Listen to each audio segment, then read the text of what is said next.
अस्सलाम वालेकुम जी, मैं हूं डॉक्टर गुलाम मुस्तफ़ा तलब और आप मेरा ही यूट्यूब चैनल गुलाम मुस्तफ़ा तलब देख रहे हैं। इस चैनल पे मैं आपको मेडिकल टिप्स, होम्योपैथिक से रिलेटेड मुख्तलिफ़ बीमारियों की अद्वियात बताता हूं और इसके साथ साथ चूँकि मैं एक फार्मर भी हूं तो आपको फार्मिंग से मुतल्लक, ज़मींदारी से मुतल्लक, खेती बाड़ी से मुतल्लक, एक किसानों से मुतल्लक इंफॉर्मेशंस भी शेयर करता रहता हूँ।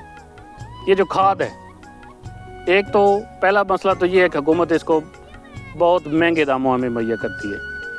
जो इसका रेट होता है उससे भी ज़्यादा हम किसान जो है वो ख़रीदता है, उससे भी ज़्यादा महंगी हम लोग ख़रीदते हैं। जो रेट ऊपर प्रिंटेड होता है हमें कभी भी उस रेट पर खाद नहीं मिली, हमेशा महंगी मिलती है, जो कि इंतज़ामिया की मेरे ख्याल में नाअहली है।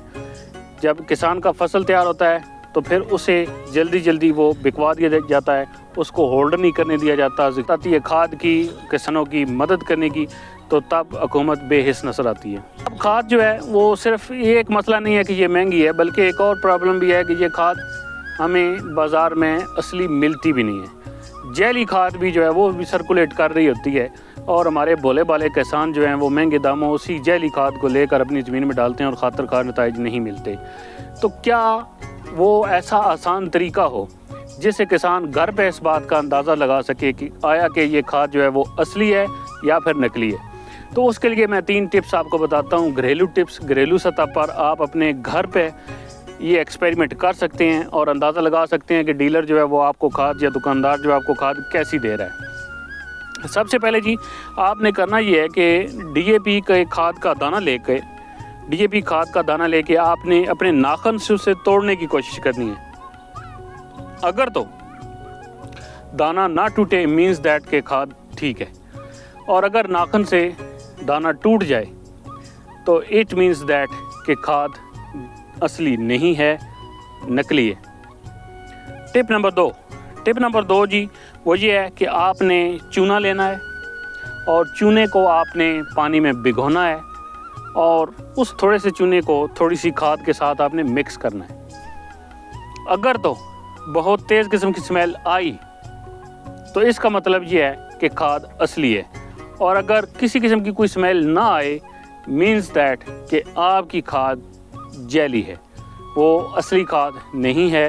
वो नकली खाद जो है वो असली पैकिंग में करके किसान को चूना लगा दिया गया, किसान को दे दी गई है, किसान का नुकसान कर दिया गया है।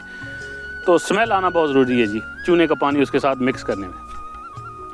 टिप नंबर 3 ये है कि आपने करना ये है कि खाद को तवे के ऊपर रखना है, तवे को गर्म करना है और खाद के कुछ दाने उस तवे के ऊपर रखने हैं आपने।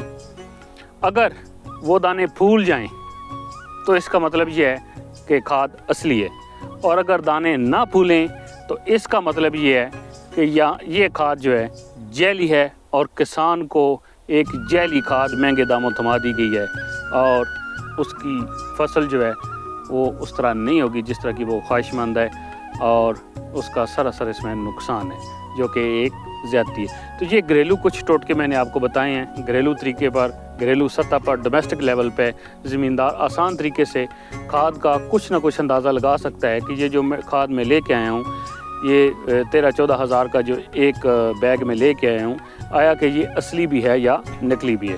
तो ये तरीके जो हैं वो ज़रूर आजमाएं जी, और ताकि आप जैली खाद से बच सकें। बहुत शुक्रिया।